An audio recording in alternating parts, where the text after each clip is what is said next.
You may not be aware, but the fact is, when it comes to clinical research, it's all about real people helping to solve issues for real people. There is an international study now underway aimed at understanding Parkinson's disease. Here to tell us more about it is Dr. David Russell, Assistant Director of Research at the Institute for Neurodegenerative Disorders in New Haven, along with Michael Christie and Ed Valenti, who have already signed on to be part of this breakthrough research. Great to have you guys here with us. Thanks for having us. Thank you very much. Let's start with you, Dr. Russell. Okay. A lot of people not quite sure what Parkinson's disease is. What is it?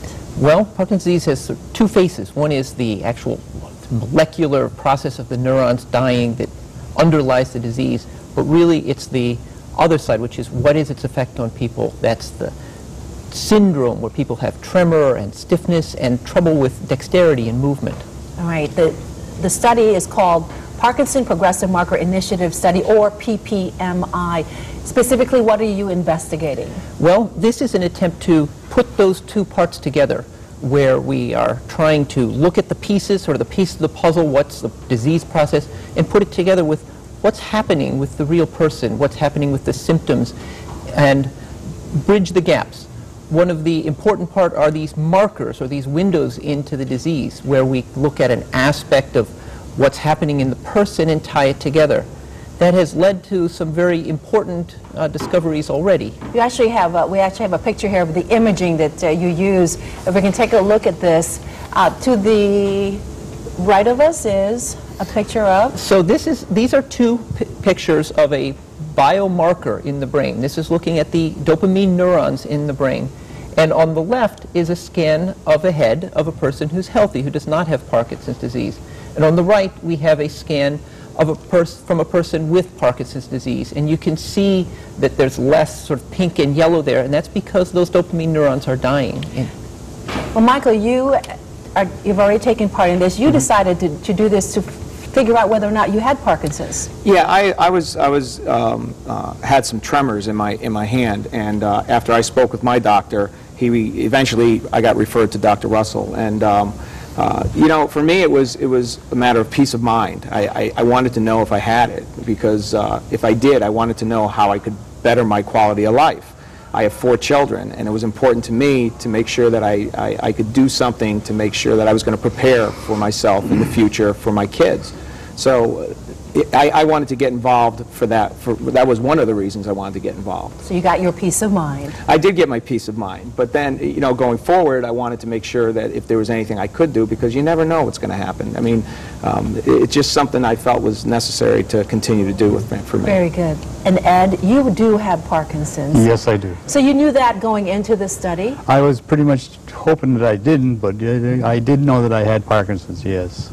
And so when they told you by going through this study that you did have Parkinson's, what did you want to do with that information? Well, I wanted to help participate in a study to maybe someday find a cure or be able to better my life later on. But I'm just looking forward to helping somebody, Dr. Russell, in this study.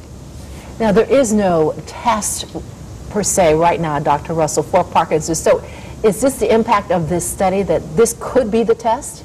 Well, we've always been saying there is no test for Parkinson's disease, but these tests like this scan are actually changing that and allowing us to come up with a test for Parkinson's disease, which is a very powerful and helpful tool, not only for the researchers, but for the patients and the doctors who are taking care of those patients. Now, Michael, you actually had a scan done, and that was all you really needed to have done in this study. Right, right. I went through, I was prepared to go all the way, because like Ed, I wanted to be able to try and find a cure if it was possible. But I was able to take the test, to take the scan, and found out through the scan that I wouldn't be a candidate for Parkinson's disease at this time. But Ed, you obviously got a different result, and so what are you doing now? What part of the study are you in now?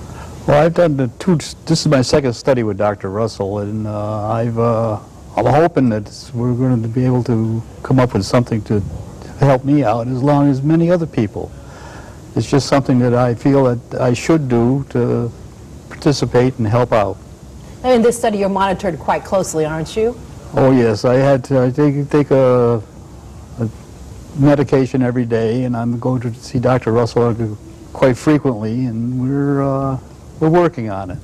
Very good. And of course, we want more people to enroll in this study, which is funded by the Michael J. Fox Foundation. As we all know, Michael J. Fox is an actor who has Parkinson's. Yes, he does. And again, the study is already underway. For more information, you can log on to the website, which is, what is that website, Dr. Russell? So you can get on our website, which is INDD.org, or you could go through the Michael J. Fox Foundation website, or call our 800 number. And that 800 line is right there, 800-401-6067. Thank you all for being here.